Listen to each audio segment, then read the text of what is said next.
All right, good evening. It's 7 o'clock, so we are going to get started. It's a beautiful night outside, but we have a great topic if we're inside or outside enjoying our next webinar tonight. So excited to have Dr. Doug Bolton back with us. Tonight's topic is understanding children's hardest moments. It's a great session last week, so if you missed that, go back and watch it. The recording is available. And I'm gonna hand it right off to Dr. Bolton. If you do have a question or a comment, you should be able to put that either in the Q&A at the bottom of your screen or the chat. And if appropriate, I'll prompt Doug during the presentation, but if not, I'm sure he's happy to take your questions at the end. Thanks, Doug, for joining us again. Great, thank you, Joanne. It's so nice to be here and to be able to have all of this time to be able to share some of what I think are really important ways that we can think differently about our kids. And so the question today is, how do we respond in their hardest moments? How do we understand their hardest moments? And the thing that I'm really struck by as I dove into this is we've really been ignoring research for over 150 years. That research,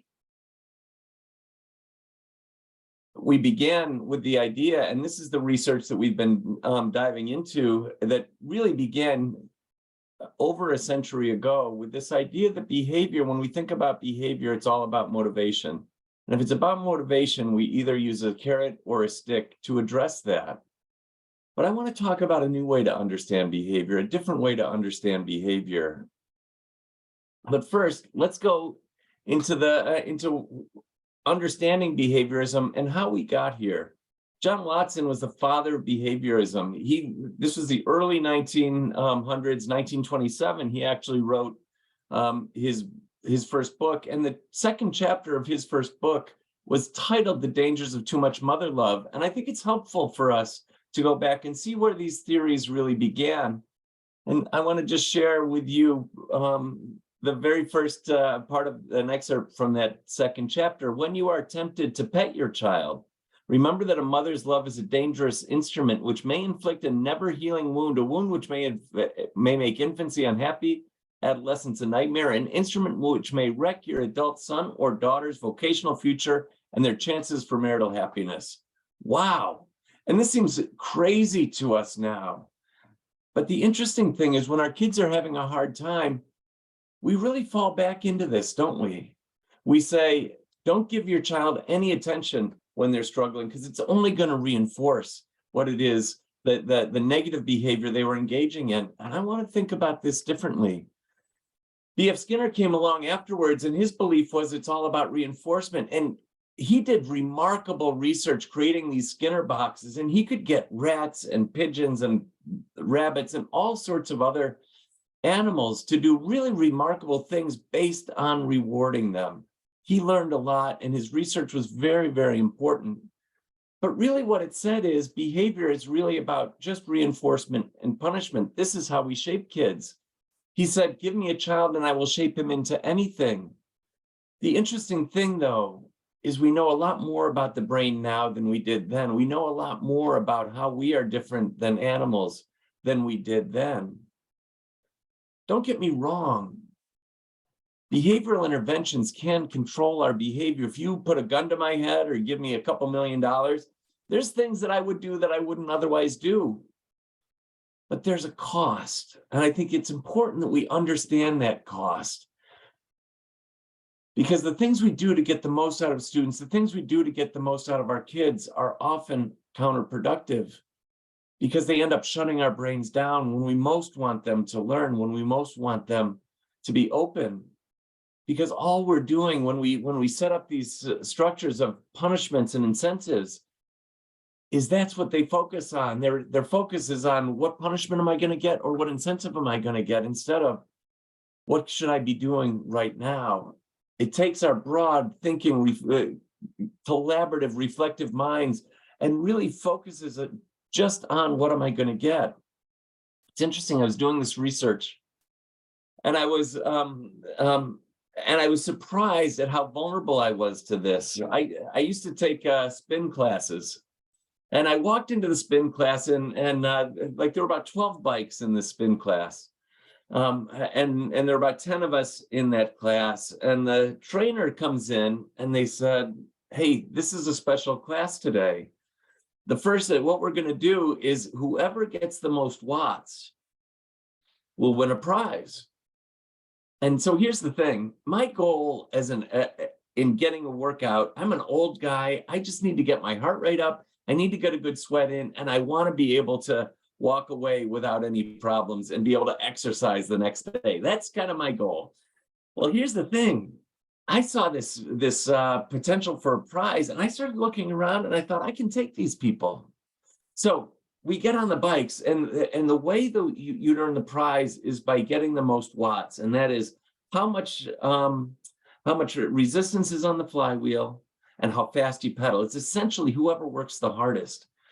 And so I got on my bike and I started pushing it. And so for 45 minutes, I went as hard as I could. And when it was all done, I was beat red. I think 4 people needed to help me get off the bike. I couldn't exercise for the next week. I was so depleted and sore. And here's a couple things that make this especially embarrassing. The first is, I think I came in 7th out of 10. I wasn't even close to winning.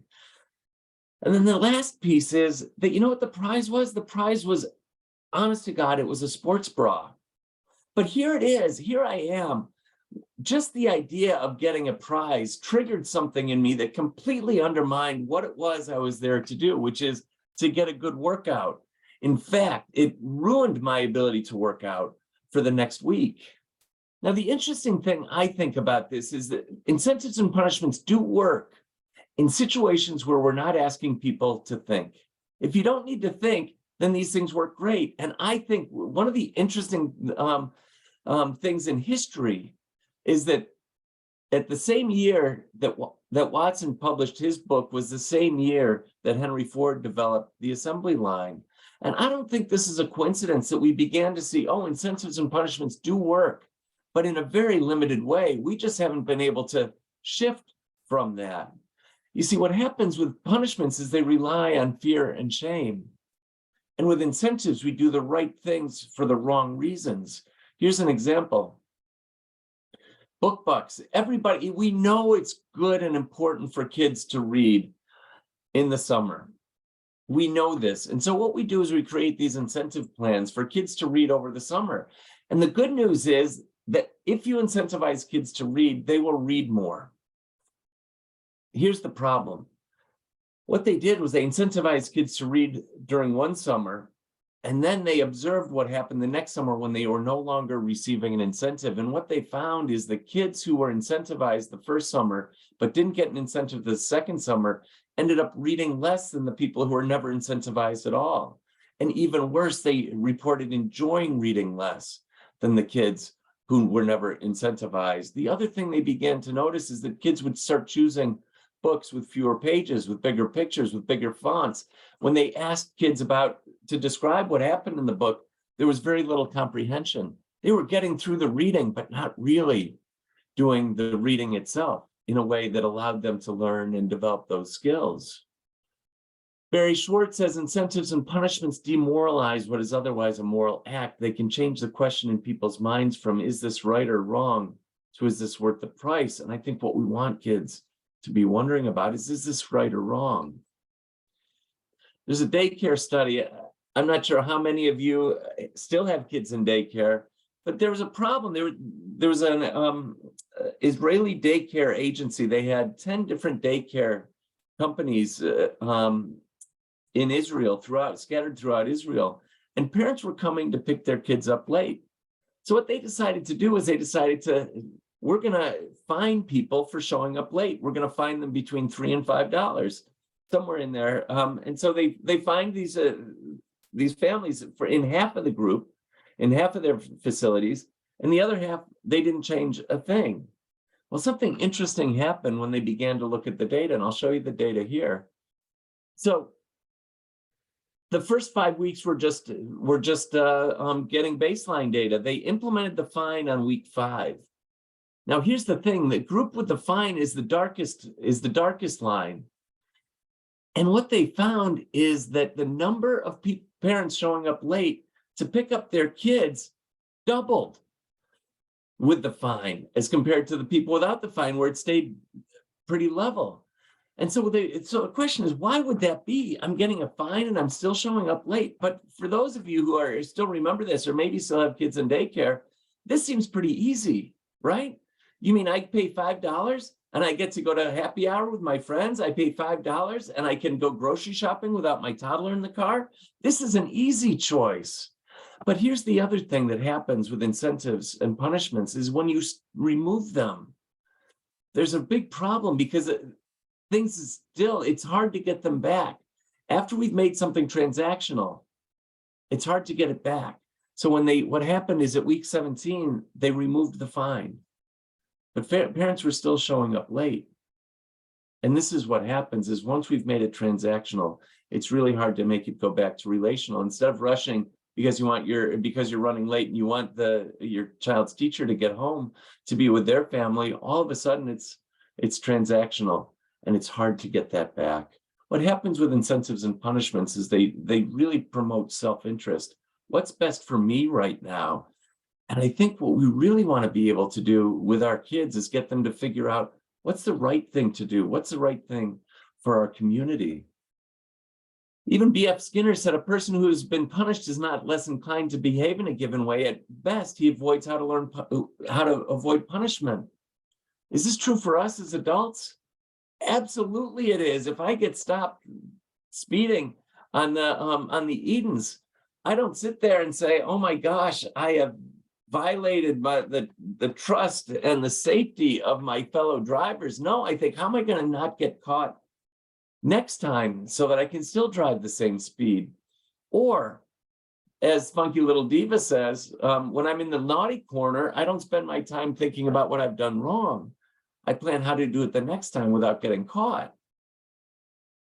I want to tell you a story about my son, Matthew. This is him as the day of graduation. I didn't think we were going to make it there with Matthew. Sweet kid, bright kid. Everything came easy to him in elementary school. And we started to see some problems. I actually sniffed the problem in 8th grade. Literally, I was in bed at 3 a.m. and I could smell something burning. And I ran downstairs and there was Matthew trying to, pulling papers out of the oven, trying to brown them, except some were burning, but he was trying to brown them to make them look old for a project he was working on that he never told us about, that he was starting. It was a month-long project that he was just starting then. When he got to be a freshman, what happened was he would struggle to get his schoolwork done. And then when he'd struggle to get that schoolwork done, he'd feel ashamed going into class. So he'd either go into class late as he scribbled the answer down, or he would not show up at all.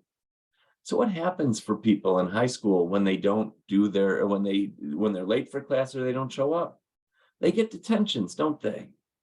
So how many detentions would you give Matthew before you realize it didn't work? Because I'll cut to the chase, it did not work for Matthew. How many times would you ground your child? How many times will you punish your child for not doing their chores? How many times will we do that before we realize, oh, this isn't working? Sometimes it works. If it works, great. But so many times it doesn't work. So it was an interesting thing. Matthew came to me right before he was about to graduate. Most people would say 3 detentions, 5 detentions. Some might say 10. So Matthew comes to me right before he's about to graduate, the week before. And he says, Dad, I achieved something I didn't think I was ever going to achieve. And I'm thinking, National Honor Society, he does well on tests. I thought, oh, maybe he's going to speak at graduation. People really liked him. He said, Dad, I hit 500.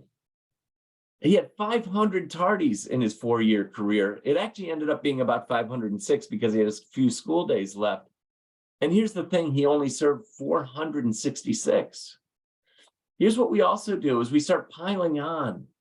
He wasn't able to go to prom because he still had outstanding tardies he hadn't served. Now, look, how is that connected, going to prom versus not going to class? Were they worried that he was going to be late for his date? Like, it doesn't make sense, right?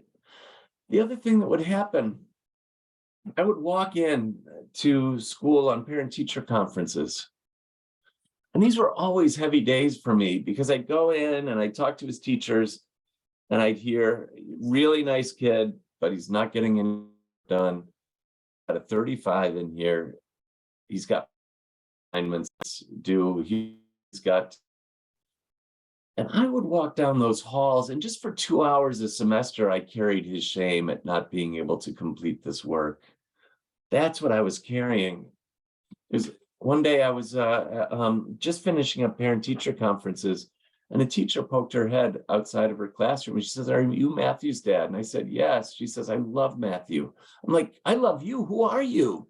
And she said, "I'm his detention supervisor. He shows up every day. Nicest kid. I know his ID number by heart." And here's another clue to what was really going on. She says, "I hope it's okay, but he forgets his lunch, so I always bring a little extra lunch so that he doesn't spend the afternoon hungry." Isn't that wonderful? But here's the thing. The issue was that he struggled with executive functioning. He struggled to learn how to be able to plan and organize himself. And that, as we learned in the first session, is all about development. So what happens is he struggles with executive functioning. Guess what detentions don't do? They don't help at all with executive functioning, but this is what we all try and do, is punish our way through things that are developmental. Matthew, by the way, ended up slowly and slowly got better, as I talked about in the first session, and he was able to really do very well in college. I was worried about that because his brain caught up to what the expectations were. The good news is he did get recognized for graduation. He was voted most likely to be late for graduation by his peers. Everybody could see what his struggles were. So here's the thing. In 2011, 3.5 million students were suspended, more than double the number in 1975. Suspensions are supposed to be a deterrent. If they worked, wouldn't that number go down instead of double? What's the worst punishment we have in society? That's got to work, right? Prison. Prison has got to work. Look this statistic up. I couldn't believe it when I saw it. There's a 76.6% 5-year recidivism rate following release from state prisons. People who had gone to state prison ended up, 3/4 of them ended up reoffending. And those are the ones we know about. The bottom line is there's more going on than punishment. And what we also know, the incarcerated population is significantly more likely to be struggling with trauma. 97% of people who are incarcerated have experienced significant trauma. And so that's the issue. And prison doesn't fix issues of trauma. What I want to be clear, this is not all or nothing. There are times when, if it's working, by all means, and if it's not shaming, we can use incentives and punishments. But we want to watch, and we want to realize, what are we teaching and what are we trying to help them grow? There are people who are very good at this. Behavior analysts get this in ways. I'm a psychologist, but I don't have the sophistication in order to really do good behavioral interventions like BCBAs do. What I want to do is make sure we all understand the limitations and the impact. And we begin to marry the science with the practice as parents, as educators. And so this is our work, is how can we help emotionally regulate our kids? So I want you to take a minute to think about the last time you lost your temper. What did you look like? What did you sound like? What dumb thing did you say or do? Because I'll tell you what, I don't look very good or smart or nice when I am melting down. And so why is it we're good people, we're bright people, we want to do the right things? Why is it that in these moments we do such stupid things? Imagine if we had to show videos of ourselves in our worst moments since January. It would be embarrassing, at least it would for me. So let's talk about what's going on. I told you that we've been ignoring research for over 150 years. Phineas Gage was one of the people that really put this brain science on the map. He wasn't a scientist. He was not a doctor. He actually was a railroad worker. He was working on the railroad in Vermont, and his job, there are a lot of hills in Vermont, so they needed to blow up a lot of the hillsides to be able to lay the tracks through Vermont. His job was to drill a hole in the ground, to put some explosive in there, to put some rocks and other things in there, and then tamp it down with a tamping rod. And then stand back, light it, blow things up, and then so that they could lay more tracks. Well, here's the thing. Gage had a very, very bad day one day. And as he was tamping down on the in the hole, he must have ignited the explosive in the hole, and the tamping rod came flying out, exploded. The tamping rod came flying out and went under his chin and out through the top of his skull, landing yards and yards away. This is the part of his brain it went through. It went straight through the prefrontal cortex. And here's the thing. He was stunned.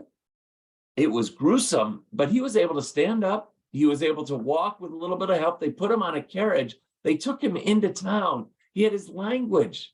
He was able to even have a sense of humor. He said, "Doctor," when the doctor finally came, he said, "Doctor, here's business enough for you."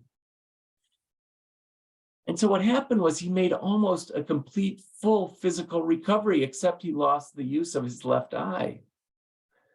But everybody noticed something different about him. His doctor described Gage as fitful and irreverent, indulging at times in the grossest profanity, capricious and vacillating, and being radically changed so decidedly that his friends and acquaintances said he was no longer Gage. And I'm embarrassed to say that if you saw a videotape of me in my worst moments, you might see me engaging in the grossest profanity, being capricious and vacillating, and being so radically changed in that moment that people would say, "That's not Doug that was the principal of North Shore Academy. That's not Doug who's speaking to us right now." So here's the thing. This part of our brain is in charge of some very important things we call executive functioning. Impulse control, emotional regulation, initiating tasks, persisting, transitioning, having empathy for others, maintaining attention, and planning. I like Robert Sapolsky. He says this part of our brain makes us do the harder thing when it's the right thing to do. It helps us get up off the couch when we need to go grocery shopping. It helps us do an outline when we just feel like diving in and not wasting the time with that. It helps us to bite our tongue when we want to say those things that might be problematic. So the thing is, behavior problems are about brain development, not motivation. It's about the development of this part of our brain. The myth is that we're primarily rational beings, but we really are survival beings. So a little brain science, I'm sorry to bring this to you, but I think it's really helpful. What many people say is that the brain is much more complex than this. So please, I understand that. But I do think that even as a metaphor, this can be helpful. There are really three different parts of the brain: the cortex, the limbic system, and the brainstem. And they each have a different function. The cortex is this thinking part of our brain that allows us to think and make good choices.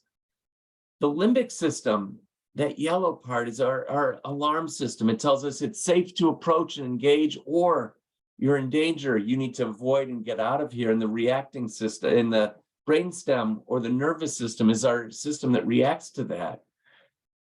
And so what happens is stress pushes us into lower parts of our brain. If our limbic system says we're in danger, then what happens is it triggers our stress response. Our nervous system is triggered to go into our stress response, which is geared towards action and not thinking. This is our fight, flight, and freeze response that gets triggered. And here's the thing: when we are running from a grizzly bear, we lose the access to that cortex that's so important, because all of our energy is shunted out into our extremities so that we can fight or flight, or we just shut it down. But here's the thing: we lose some very important tools when we are melting down. And think about when you were melting down. How were you at listening? Were you creative? And we struggle in these moments to listen, to be creative, to be flexible, to have empathy. Our memory is encoded in our cortex, and when we can't access that, we often remember things differently in an argument. Language changes. Have you ever been so angry that you are so upset that you can't find the words to speak? Or if you're like me, the words you find are 4 letters long and you feel like you've got to yell them.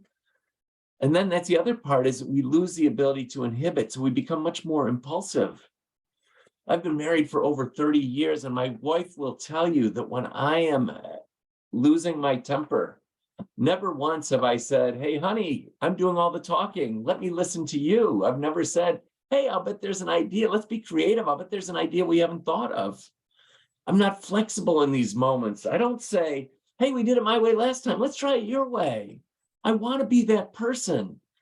I don't have the same kind of empathy. Wow, I bet my tone of voice is really annoying you right now. Let me work on that. No, I'm not that person. I want to be. And hopefully when I've calmed down, I am able to access these tools. But in these moments, I don't have these tools. And guess who else doesn't have these tools when they're struggling? Your child. But here's the thing. What do we ask kids to do when they're stressed? We say, listen to me, come up with another solution. The world doesn't rotate around you.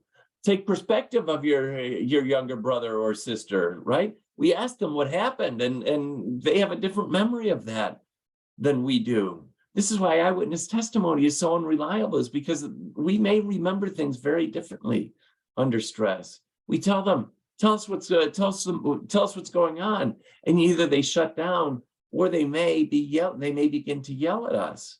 We tell them to stop doing what they're doing. They can't access these things any more than I can when I'm melting down, any more than you can when you're melting down.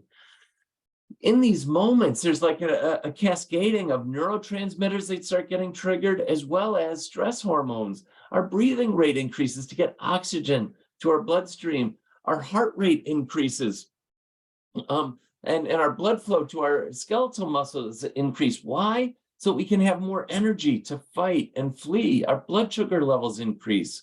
And what that does is it allows us to have more energy. Our pupils dilate so we can see danger. Our intestinal muscles relax. Boy, that doesn't seem that helpful, to be honest with you. Like, why would that be helpful? Well, here's the thing.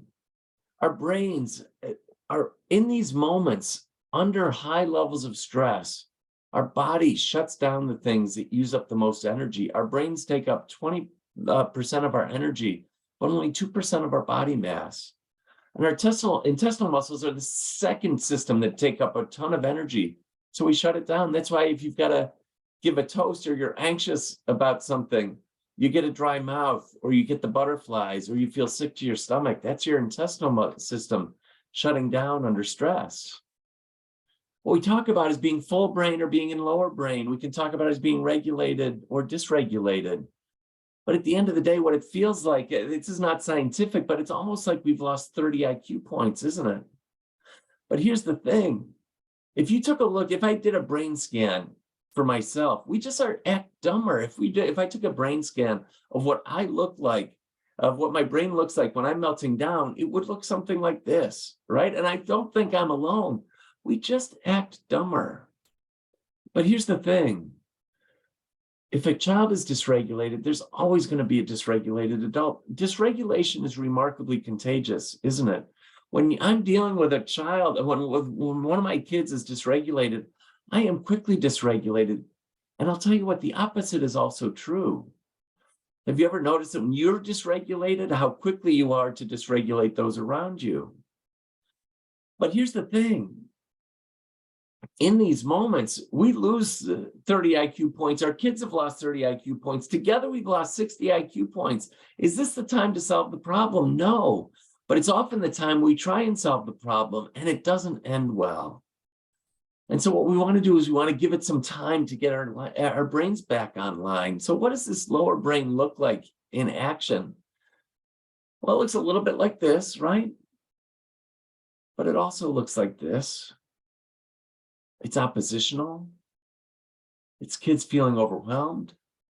And sometimes you've got these kids who they are doing everything we're asking them to do. They're so compliant, but they're so internally anxious that these are oftentimes kids who end up having big, significant problems and needing a partial hospital because they're so anxious and they're so dysregulated internally, even though externally they're trying to put a good face on this.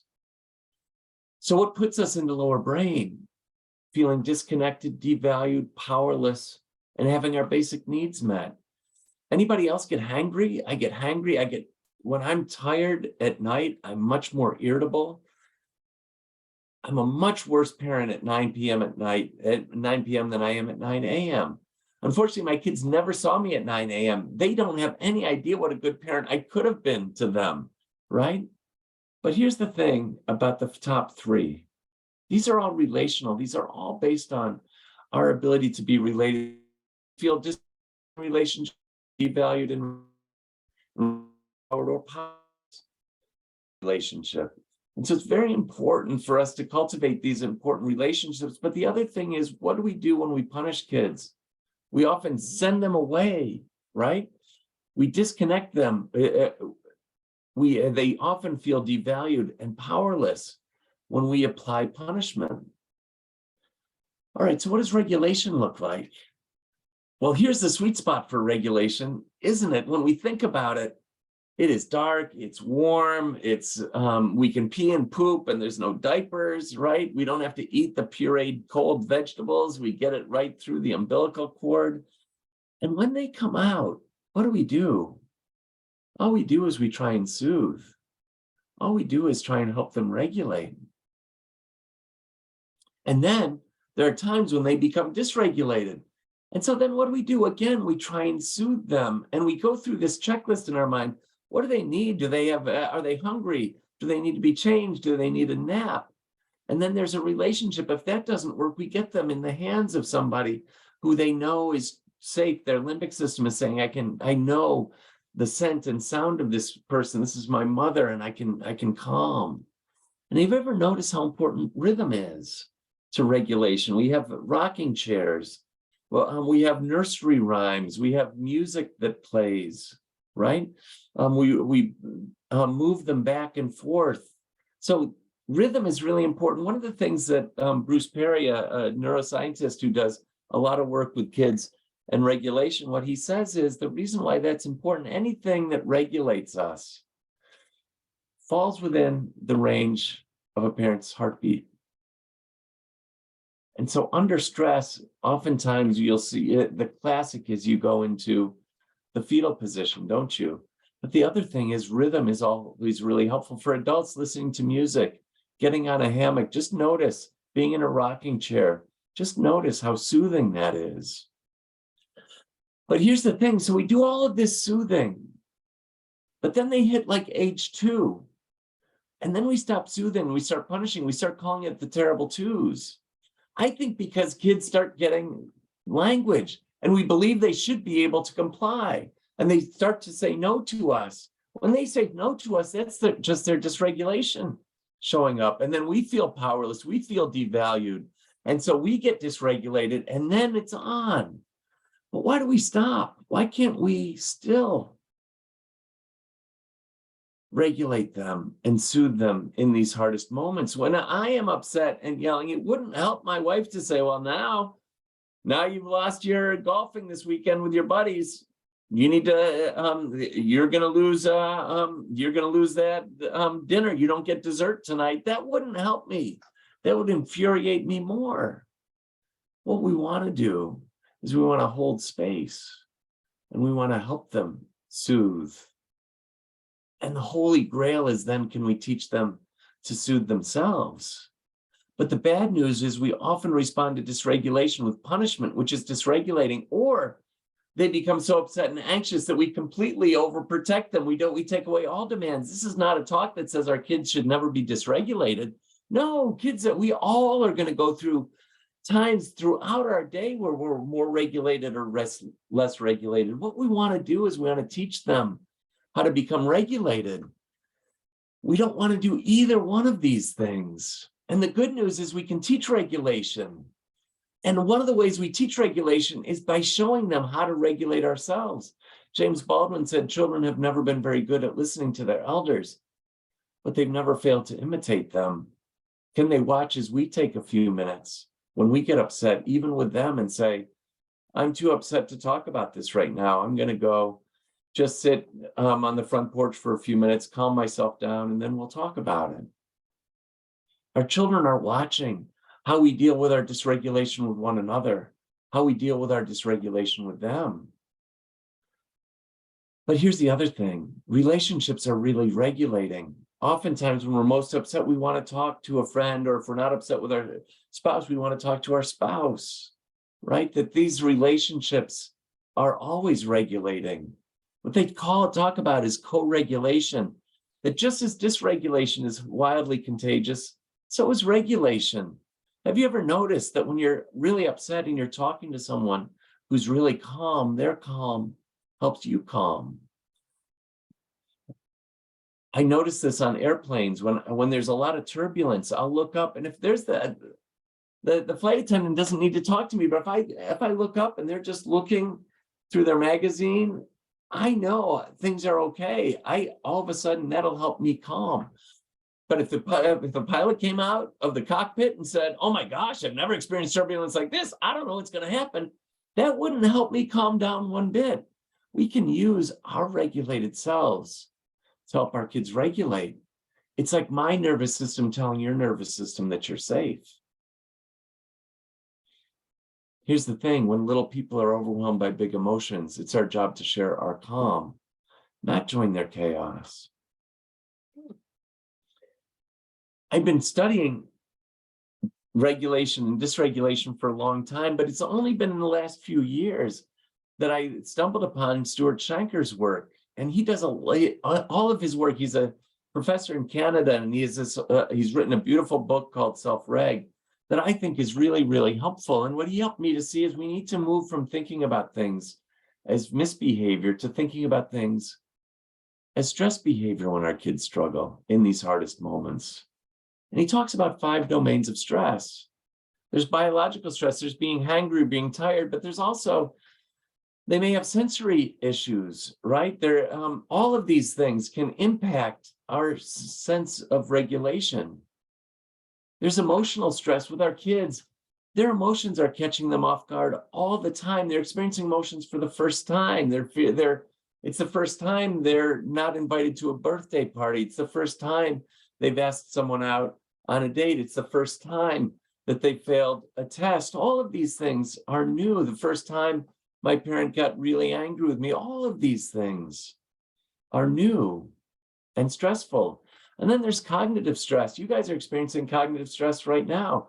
How do I stay engaged when I've had a full day of work and I'm tired and I'm thinking about all these other things? Cognitive stress, and in school, you've always got to be planning what's coming next. You've got to be focused on what you're learning. You've got to be able to figure out how to put into words or how to write down what you've learned. So cognitive stress is something that is constant for us. And then there's social stresses, and we can all relate to times when we felt alienated and how hard that is, times that we felt embarrassed. All of these things, these social stresses really capture us. And then finally, there's pro-social stress. And I'd never heard of this kind of stress before, but this is the stress you feel when you've got to make a choice. Am I going to take care of myself, or am I going to take care of other people? For instance, if a child has a cookie, do they share it with their sibling, or do they keep it for themselves? If they keep it for themselves, they feel guilty. If they share it with their sibling, then they feel frustrated that they didn't get to eat the whole thing. And here's the thing, especially with schools, here are the different kinds of stresses: biological, emotional, cognitive, social, and pro-social. And all of these stresses, school hits all of these. No wonder your kids are coming home often exhausted. And then we're asking them to engage in this cognitive stress of doing their homework. And maybe they melt down then. What we know is that school days are very, very stressful on all of these domains. Have you ever, and when you think about it, have you ever lost your temper, shut down, or avoided something and not been stressed? There are times when most of the time I'm a very polite driver. And I let people in, even if they cut me off, I let them in. But when I am stressed, when I'm late, or when I'm stressed about something else, I'd be much more likely to become angry with somebody else. This is the thing that happens when we lose our temper, when we're stressed. Why would it be any different for our kids? So instead of wondering, what's the punishment I'm going to use to get them to comply, what I want to think we need to be asking is, what is the stress that's happening for them? I want to talk, for instance, about cognitive stress and what happens in our brains. So I guess I would just ask you, are you lazy, right? Most of us would say, no, we work pretty darn hard. But here's the thing. There's a way to really determine whether you're lazy or not. And I want to just share this. I want to see, we're going to figure out who's lazy and who's not. I'm going to give you this logic question. A bat and a ball cost $1.10. The bat cost $1 more than the ball. How much does the ball cost? So I'm going to leave you with that for just a moment to try and figure it out.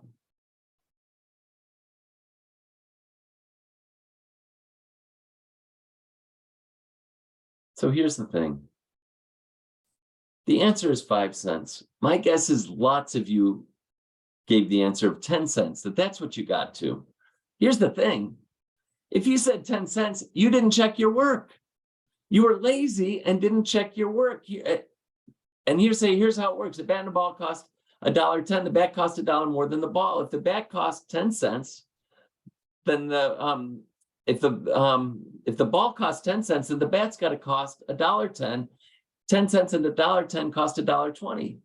So the answer is 5 cents. Now, many of you probably also decided, oh, I'm not even going to do this. I don't have the energy to do this, or I'm not good at this problem. And you didn't do it at all. The thing is, by the way, half of Harvard graduates didn't get that right. So you're in good company if you don't get this answer right, or if you checked out and didn't do it. But here's the thing. Our brains are geared towards the law of least effort, which means that it's constantly trying to take shortcuts to not expend too much energy. What happens is our brains and our bodies always have to be ready for survival, which means we've always got to leave a little something in the tank.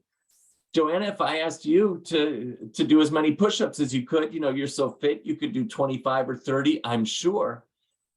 But then at some point, you'd be like, I can't do anymore. But then if I said, I'll give you $1 million for every additional push-up that you do, I'll bet you could crank out 2 or 3 more, right? Because you'd leave a little something in the tank. The same is true for cognitively. We can't completely deplete ourselves because we've got to be able to respond to different crises. In the same way, our car lights, our gas indicator light goes off, not after we've run out of gas, but it runs out before, so that then we can get gas. Our brains work the same way. What they did, it's interesting. There were a couple of scientists who gave college students these questions, and they watched their pupils dilate to see when it is they either gave an impulsive answer and answered wrong without checking their work, or said, I'm done, I can't do this, it's too hard. And here's the thing, they were able to determine within a split second of when they actually quit working on it or gave an impulsive response based on their pupil dilation. Remember, we talked about pupil dilation as being a sign that our stress response has been triggered, the sign that we're dysregulated. And so what happens is this is a sign that their brains are saying, this is too stressful, I'm going to shut it down. It's Daniel Kahneman who did this work. And what he found is that we reach a point at this very peak, we reach a point where we just can't do it anymore. And we just stop, we shut it down, we answer impulsively. This would happen for me when I was principal, especially. I'd get home at night, I'd have an email to do. And at some point at 7:30 or 8, I just couldn't do it anymore. And I just had to stop. And I'd say, I'm going to wake up early in the morning when I'm less depleted. But we all hit this point at some point. And when we do, we don't show up very well. They call this the intolerable peak, this peak where we just can't do something anymore. It's also called the limbic break. The limbic break is our limbic system saying, you got to shut it down because you're going to completely deplete yourself. It's our hypothalamus that's working inside of our brain to tell us how much we've got left. It's like our gas gauge. It tells us how much we've got left. But here's the thing, the more depleted we are when we start a task, the quicker we reach the intolerable peak. So if I've had a long day and I'm tired, I'm going to be way up on that peak before, right about to get to the peak. So it doesn't take much at 9 o'clock at night to throw me off and for me to start showing up in ways that I don't want to show up. In the same way with our kids, There's all sorts of reasons. If they've got attention problems, or if they struggle with a history of trauma, if they've got slower processing speed, if they're slower to develop and we're asking them to do things that are hard for them to do, if they continue to experience failure doing something, discrimination, poverty, stresses that are happening in the family, social stresses that are happening at home or in school, school stresses, all of these things put us much closer to that point where we just shut it down. How does it look? Shut it down. It looks dysregulation, because what dysregulation is our brain saying, we can't do this anymore. We're done. So what do we do? Well, there are really three things we can do. We can punish, we can power through, or we can replenish. But the problem is that punishing further depletes our resources, because what punishment does is it devalues, it disconnects, and disempowers. And so we're taking somebody with a diminished brain capacity and diminishing it more. And so we can't be surprised when kids melt down further when we punish. All right, we can't ask them to power through. We can incentivize Joanna to do 2 or 3 more push-ups. But here's the thing. We lower performance. The form is going to be worse, right?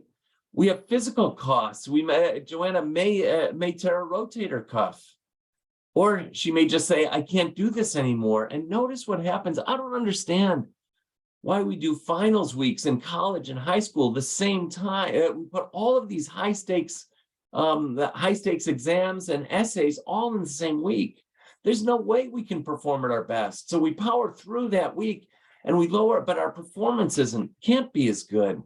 And there are physical costs. Have you ever noticed that after going through a very stressful time, finals or whatever, have you ever noticed that you end up getting sick because your immune system has been depleted? Because that also gets triggered when our stress response is constantly getting triggered and exhausted. And then there are meltdowns. There are way more kids hospitalized with suicidal ideation. We have kids melting down in other ways. With adults, there's substance abuse that can happen, or sometimes affairs. All of these things happen when we try and power through. But we could also restore. And restoring means just taking a break. Restoring means quieting things down. Restoring means how can we maybe getting a good night's sleep. For me, that's what would happen when I hit my peak and I couldn't do any more emails. I would restore through sleep, and then I'd be fresh in the morning, able to engage in these things. So Schenker also talks about 5 strategies for developing self-regulation. Can we reframe what's happening? Instead of them being lazy, can we say they're limbic braking? Instead of saying they're misbehaving, can we say they're stressed? And then what we want to do is we want to take a look, what's causing the stress? And being curious. For me, it might be being hungry. For me, it might be having a long day at work and having to cook dinner, whatever it may be. And then can we reduce the stress? For me, I'm the cook in our family. I used to come home every evening. I would go straight from the front door, straight to the kitchen. I wouldn't change out of my clothes. I had a family of picky eaters. I was trying to cook all of these meals at the same time, and it was stressful. And I couldn't believe how unreasonable my family was in those moments. And I would get so frustrated with them until I realized it wasn't them that was the problem. It was me. I was the one who was stressed coming home. And how could I deal with that? I was hungry and I was stressed. So then what I realized is I can reduce this stress. We don't need to eat right away. If I had a snack on the way home, that helped me be less physically stressed. I'd go home and then I'd walk the dog around the block, and that would make me less emotionally stressed. And then by the time, and I felt like I needed to, because I was so hungry, I felt like we needed to eat right away. But once I had a snack, I didn't need to eat right away. And so there was less time pressure. I was able to reduce the stress. And then it's amazing how much more reasonable my family got as I was less stressed. And so what we want to do is we also want to develop an awareness of when they're approaching the peak. When I'm approaching the peak and I'm getting tired, I've got to know it's time for me to stop before I end up sending an email that I shouldn't send or making a sloppy mistake. And then can we restore it? Can I go to sleep? Can I take a break and catch my breath, get something to eat, call a friend, walk the dog, and then reestablish my homeostasis? So then maybe I'm able to re-engage. And isn't it nice? They all start with R. That's what good psychologists do, is they try and make it easy to remember. But actually, the R's actually confuse me a little bit more. But reframe, recognize the stress, reframe the stress, recognize what's causing the stress, and then figure out, can we reduce that? And then can we help our child recognize, oh, this is what it feels like and looks like when I'm stressed. Let me get in front of that first so I can restore it before I melt down. These breaks, giving kids breaks, are essential. Take a look at the top. These are adult brains. The top brains, those 4 meetings without a break, the yellow and the orange are what indicate stress. But if you put a little break in between, look at what happens. So when kids are stressed, or they're moving from school to homework to travel soccer to whatever, when they're constantly doing that, they're going to be more stressed. Can we put breaks in? And the breaks don't need to be long. This is what happens with academics. They gave the same 4 million kids the same test in Denmark, and they wanted to see what happens. Take a look at what happens to their performance over time. If the kids who take the test at one, they're cognitively depleted. They're not bringing their best brains to it like they would at 8 a.m. But take a look, between 9 and 10, there's a little bump there. And between 11 and 12, there's a little bump there. That bump, it doesn't get them back to baseline, but it's equivalent to 3 weeks of instruction. That's the same bump you'd get if you gave kids 3 weeks of instruction. The kids who struggle the most benefited the most. I'm not saying that a break will get you back and everything will be okay, but it does help. So what does this mean for us? It means that we need to regulate ourselves first, because we lose the tools we need the most. In these moments, when our kids are dysregulated and we become dysregulated, we're not as good at showing up for our kids the way they need us to. And here's the thing, that one of the things that I learned is there's no shame in dysregulation. I used to think, oh my gosh, I don't get dysregulated. I'm a mature adult. No, we all get dysregulated at different points in time. And every day we're going to go through stretches of dysregulation. But problems occur when we deny our dysregulation. There's some interesting research. One research they did on parole boards. You know, these judges, they want to make the right decisions for the right reasons. But what they did was, in Israel, they took a look at 1,100 parole hearings. And they took a look at what are the factors that led to people getting parole. How long they were incarcerated. Was it about whether they showed remorse? Was it about whether family showed up? Was it, they took a look at everything. And there was one factor that determined whether someone got parole more than any other. And that was time of day of the hearing. They took a look, in the 8:30 hearings, 60% of people got parole. At the 11:30 hearings, after they'd been sitting for 3.5 hours and they were hungry and they were kind of tired of sitting there, 0 people got parole in the hearing right before lunch. These people didn't want to give out justice unfairly, but when we're dysregulated, we have less empathy. We're much less likely to be generous in our thinking about people. Here's another study: seminary students. These are good people, right? They were supposed to give a sermon on the Good Samaritan. And my dad was a minister. I may not get this story quite right for the theologians out there, but essentially one of the interpretations of the parable of the Good Samaritan is that there was a man bloody and groaning and naked by the side of the road, and the religious elders gave them a wide berth and did nothing to intervene, while a Samaritan, somebody who is not a religious person, went and made sure that that person was clothed, and they put them up in an inn and paid for them to stay there until they had recovered. So it's about how the religious elders were blind to the pain and suffering of their parishioners. So What they did in Stanford was they had these guys prepare this sermon on the Good Samaritan. But what they did was they had them go to one chapel that was the wrong chapel, and they were told that the sermon that they were supposed to, the chapel they were supposed to give it is across campus, and they're going to be late. Anybody else get a little nutty when they're late? I sure do. So these guys had to haul across campus, and they were going to be late. They wanted to be as little late as possible. But what the researchers did was they made sure that in order to get to that other chapel, they had to go through a narrow alleyway where there was a man groaning in ripped clothes, bloody on the ground. They had to step over this man in order to get to to give their sermon, to get to the other chapel.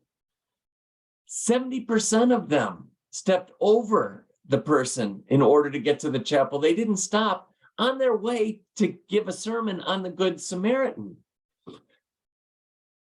I'll give this last one. Anesthesiologists make 3 times more mistakes in the afternoons than they do in the morning. They certainly don't want to make mistakes. So if you get nothing else out of this talk, remember, get your parole hearing and your operations first thing in the morning. All right. Oh, there's one more. I'll share one more.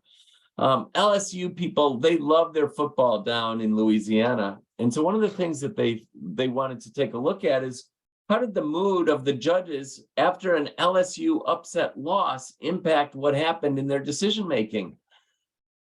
When LSU lost in an upset, judges in Louisiana added 1,296 days of punishment to juvenile defendants the following week. Again, our mood can make us make decisions, can lead us to make decisions that are horrible. These feelings often catch us off guard, and we make our worst parenting decisions when we are dysregulated. And the bottom line is, hallmarks of our dysregulation are a sense of urgency. We've got to deal with this now, or else if they don't do their chore tonight, then they're never going to learn how to be responsible, and they will be on our couch for the rest of their lives. This is the kind of thing that happens in our dysregulation. But if I'm dysregulated, my wife Kathy is going to be a better person. It doesn't have to be me in this moment, even though I feel like you've got a problem, you're going to solve it, and I'm going to be the one to get you there. But it also doesn't have to be now. Let's talk about it when I'm regulated and you're regulated, and we've got our full brains, not when we're at -60 in our IQs. We need to understand that challenging behaviors are simply signs of dysregulation. Mike Lyons, who's a dean of students at North Shore Academy, and he said, when I see a student who's struggling, I think about 2 things, and I love this. He says, I think, what would I need if I was in their place? And here's the thing. If I'm dysregulated, it's helpful for me to take a break. It's not helpful for my wife to punish me. That wouldn't help. The other thing he says is, I always try and figure out what I can put on the table instead of what I can take away. When my kids are dysregulated often and I'm struggling with them, I'll often think, what can I take away? What can I take away? What can I take away? Because what I want is power. But instead, I try and figure out what I can put on the table. What do we put on the table? We put regulation strategies on the table, don't we? Why don't you walk the dog? And then we'll talk about this in a little bit. Why don't you go upstairs and play Legos? Why don't you go out and swing? Shoot some baskets, and then let's talk about it later. You want to listen to music? Why don't you do that? Or you can call your Uncle Jim, who I know you feel like is really helpful for you in these moments. These are all regulation strategies. And then we can begin to learn, and they can begin to learn, what helps me calm down in these moments. Remember, challenging behaviors are simply signs of dysregulation. These worst moments just are signs of dysregulation. But here's the thing, they provide us with the best opportunity to then teach regulation. This is the beauty of it. But in order to do that, we need to be curious, right? We need to wonder, I wonder what's stressful for them. I wonder why now and not yesterday they're refusing to do this. I wonder why now they're getting so frustrated with doing their homework. And when in doubt, what we want to do is we just want to listen and hear what's happening. There are going to be themes in what they're saying. You always hate me. You love my sister better. They're going to say these things. And I'm not saying that these things are true, but what there is Is there something, is there, they may not believe that we love their sister more. But there's also something there in that moment that they aren't feeling loved by us or as lovable as they'd like to be. And this is about classrooms, but I think the same thing is true for our kids. Remember, everyone in everyone in the classroom has a story that leads to misbehavior. Everyone in our family has a story that leads to misbehavior or defiance. 9 times out of 10, the story behind the misbehavior won't make you angry. It'll break your heart. Larry Steinberg, he's a developmental psychologist, brilliant guy. He says the capacity for self-regulation is probably the single most important contributor to achievement, mental health, and social success. This is it. What do we want for our kids? We want them great things, good mental, and we want them to feel connected, healthy social lives. Self-regulation is all about that. Why aren't we talking more about self-regulation? Why aren't we teaching self-regulation more? The writer El Doctoro, he talked about this about writing, but I think the same is true for for parenting. Our work is like driving a car at night. You can only see as far as your headlights, but you can make the whole trip that way. The thing is, things don't change overnight. Just like a punishment won't change the behavior overnight, I promise. But it may change the behavior, but it'll change it out of fear. And then we've got kids who are frightened. And instead, can we teach them when they are dysregulated to regulate so that they've got these skills moving forward? Our work is like driving a car at night. What we want to do is in this moment, teach them that skill. And it doesn't mean it changes overnight, but what it does mean is they're going to start developing these skills that are going to sustain them for their whole lives.